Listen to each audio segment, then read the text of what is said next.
نگلنے کا ارادہ ہے یار؟ ابے یار بس کر دے، سیدھی طریقے سے بتا، نہیں تو ایک آیا پھر میری طرف سے بھی۔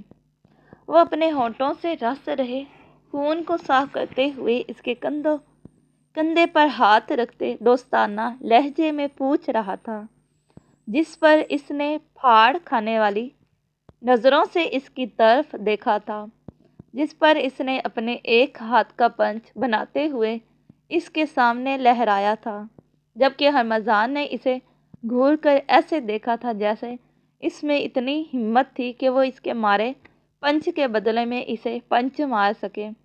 اس کے یوں گھور پر اس نے کھسیاتے ہوئے بے ساختہ اپنے بالوں میں ہاتھ پھیرا تھا۔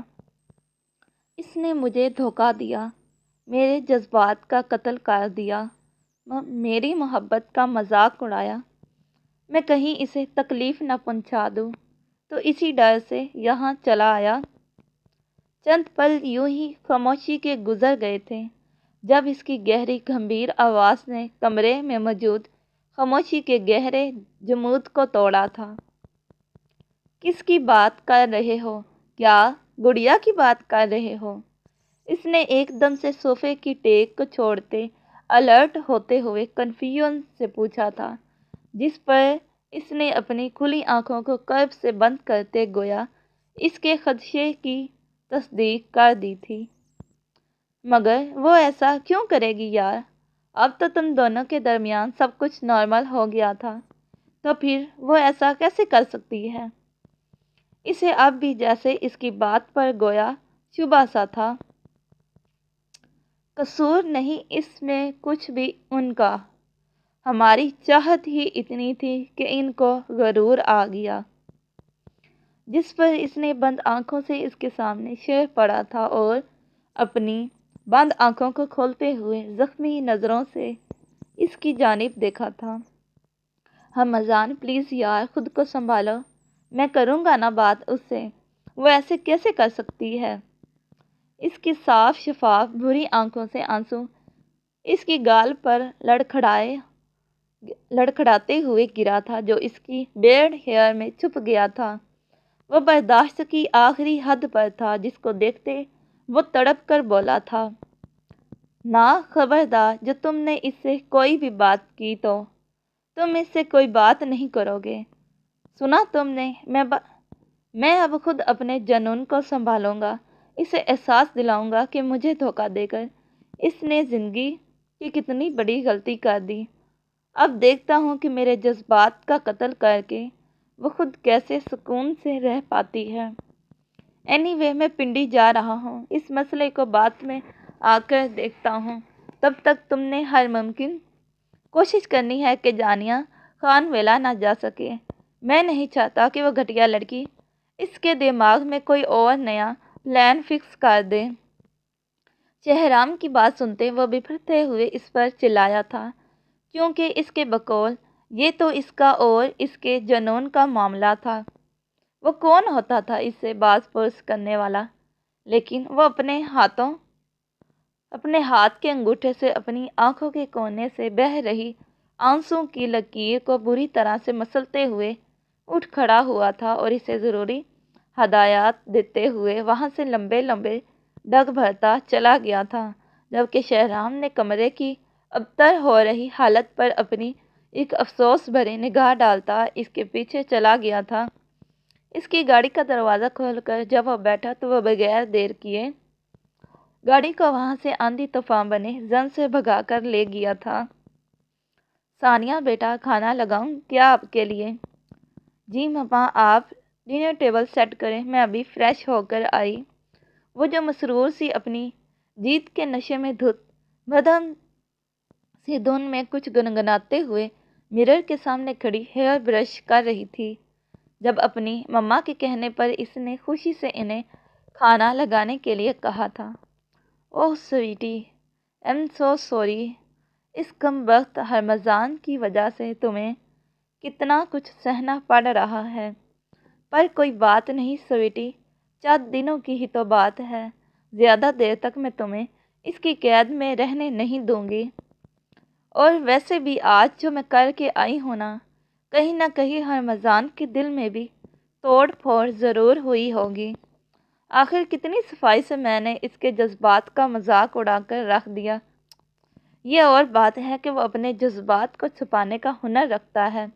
ہرمزان، میں بہت جلد اپنی بہن کو تم سے چھین لوں گی۔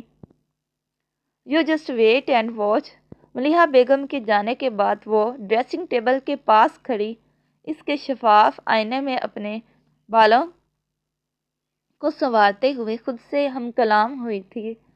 اس وقت وہ کوئی عام سی نارمل لڑکی نہیں لگ رہی تھی، بلکہ کوئی نیم پاگل سی جنونی لڑکی لگ رہی تھی جو اپنی ہار کو برداشت نہ کر پاتے ہوئے ہر چیز تباہ کرنے کے در پہ ہو رہی تھی۔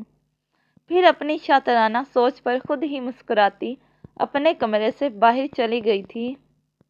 اٹھو سویٹ ہارٹ، پیکنگ کروانے میں میری مدد کرو۔ تم سے ہی کچھ کہہ رہا ہوں، اٹھو، سنائی نہیں دے رہا کچھ کیا؟ رمضان نے بیڈ کے پاس اس کے پاؤں کے قریب کھڑا تھا جب وہ بلینکٹ کے اوپر سے اس کے ایک پاؤں کو ہلاتے ہوئے اسے اٹھا رہا تھا۔ اس کے بعد اس نے یہ کہتے ساتھ ہی اس کے اوپر سے ایک دم سے بلینکٹ کھینچ کر اتار کر اسے قیمتی ململ کے قالین پر پٹکا تھا۔ رمضان، یہ کیا طریقہ تھا مجھے اٹھانے کا؟ وہ اس کی آواز پر نیند میں ہی ذرا سا مسکراتے ہوئے ہولے سے کسمسائی تھی، لیکن پھر ایک دم سے اپنے اوپر سے بلینکٹ کھینچ لینے کے احساس کے تحت اس کے سوئے ہوئے اعصاب پل بھر میں بیدار ہوئے تھے۔ اس نے اپنی آنکھیں کھول کر دیکھا تو ہرمزان کو یوں اپنے سامنے سر پر آندھی طوفان بنے دیکھ کر وہ تلملا کر غصے سے اس سے پوچھ رہی تھی، اٹھو، پیکنگ کرواؤ میری۔ بغیر اس کی بات کا جواب دیے اس نے اپنا مدعا بیان کیا تھا، مجھے نیند آ رہی ہے، میں سو رہی ہوں۔ تو تم پیکنگ میں میری مدد نہیں کرواؤ گی نا؟ تو پھر ٹھیک ہے، نتائج بھگتنے کے لیے تیار ہو جاؤ۔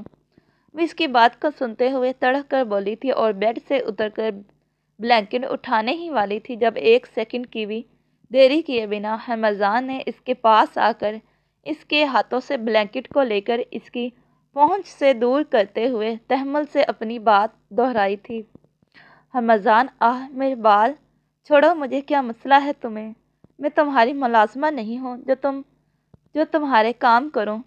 اس نے بغیر اس کی تکلیف کے پرواہ کیے اسے بالوں سے پکڑ کر بیڈ پر دھکا دیا تھا، جس پر وہ اوندھے منہ بیڈ پر جا گری تھی، جبکہ وہ اپنے ایک پاؤں کو بیڈ کے اوپر رکھتے ہوئے گھٹنے کے بل اس کے اوپر جھکا تھا اور اسے شانوں سے پکڑ کر اس کا رخ اپنی جانب سیدھا کیا تھا۔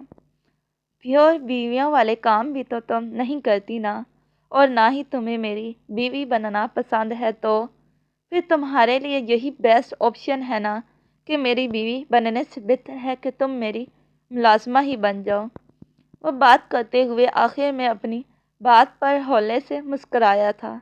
وہ جتنا غصے میں اس کی جانب بڑھا تھا، ارادہ کیا کچھ نہیں کرنے کا تھا، لیکن اسے سزا دینے کا، سب کچھ تہس نہس کر دینے کا۔ وہ اسے تکلیف پہنچائے گا، لیکن اس کے چہرے کے آنسوؤں نے اسے پل بھر میں پگھلا کر رکھ دیا تھا۔ جانیہ کی اتنی تکلیف پہنچانے کے باوجود بھی وہ اسے چاہ کر بھی کوئی تکلیف نہیں پہنچا پا رہا تھا۔ شاید اسے ہی کہتے ہیں سچی محبت، جو اپنے محبوب کی لاکھ غلطیوں کے باوجود بھی وہ اسے ایک کانٹے برابر بھی تکلیف پہنچانے کا روادار نہیں ہو پاتا، بلکہ اسی حالت میں بھی وہ اپنے محبوب کی تکلیف کا ہی سوچے گا کہ کہیں اس کی ذرا سی سختی کی وجہ سے اس کی جان عزیز پیاری کانچ کے جیسے نازک سی شے ٹوٹ کر بکھر ہی نہ جائے۔ رمضان بھی اسے کسی گلاب کی نازک پتیوں کی طرح ہی پیش آ رہا تھا۔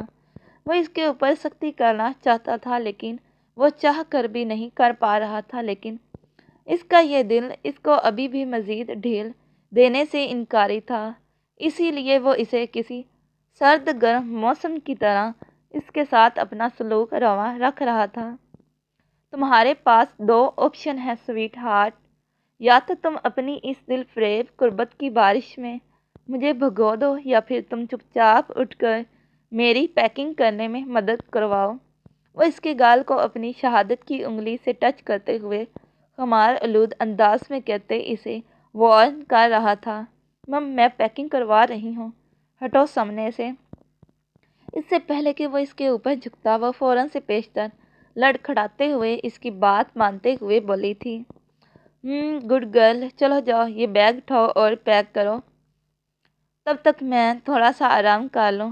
تمہارے دھوکے نے آج تو مجھے تھکا ہی دیا، جب پیکنگ مکمل کر لو تو سویٹ ہارٹ تب مجھے جگا دینا، وہ اس کے پہلو میں لیٹتے ہوئے کہہ رہا تھا جب وہ پیر پٹکتے ہوئے وہاں سے اٹھ کر چلی گئی تھی۔ وہ جہاں پر جا رہا تھا وہاں اس کی ضرورت کا تمام سامان موجود تھا، اس نے بس اپنا لیپ ٹاپ اور چند ضروری کاغذات اور فائل کو ہی اٹھا کر جانا تھا یہاں سے، لیکن اس کے باوجود اس نے جانیہ کو اٹھایا، کیونکہ وہ جب روم میں آیا تو اسے سکون سے خواب خرگوش کے مزے لیتے ہوئے دیکھ وہ اندر سے جل بھن گیا تھا۔ وہ اس کی نیندیں حرام کرنے کے بعد خود کیسے سکون سے سو سکتی تھی، اسی لیے تو اس نے اس کی نیند کو ویسے ہی برباد کر دیا جیسے اس نے اسے دھوکہ دے کر اس کی نیند کا سکون تباہ کر کے لوٹ لیا تھا۔ رمضان، پیکنگ ہو گئی ہے تمہاری؟ تقریباً 2 گھنٹے کے بعد جب وہ اس کا بیگ پیک کر کے آئی تو وہ اس کے پاس کھڑی جان چھڑوانے والے انداز میں اسے بتا رہی تھی، جبکہ اس کا یہ انداز رمضان کو بالکل بھی پسند نہیں آیا تھا، جس کے چلتے وہ بے اختیار ایک فیصلہ کرتے ہوئے اس نے اسے اپنی جانب کھینچا تھا۔ رمضان اٹھو، اس نے اس کے کندھے سے پکڑ کر اسے ہلایا تھا، مگر وہ تو ٹس سے مس نہ ہوا تھا۔ پیکنگ تو کر لی سب، اب ذرا میری تھکن بھی اتار دو۔ وہ اسے اپنے پاس لٹاتے ہوئے سائڈ لائٹ کی بتی کو گل کیے اس پر کسی گہرے سائے کی طرح جھکتا چلا گیا تھا۔ تو پیارے ریڈر، یہ رہی آج کی ایپیسوڈ۔ امید ہے آج کی ایپیسوڈ آپ لوگوں کو بے حد پسند آئی ہوگی۔ پھر ملتے ہیں نیکسٹ ایپیسوڈ پر، تب تک کے لیے خدا حافظ، bye bye and take care.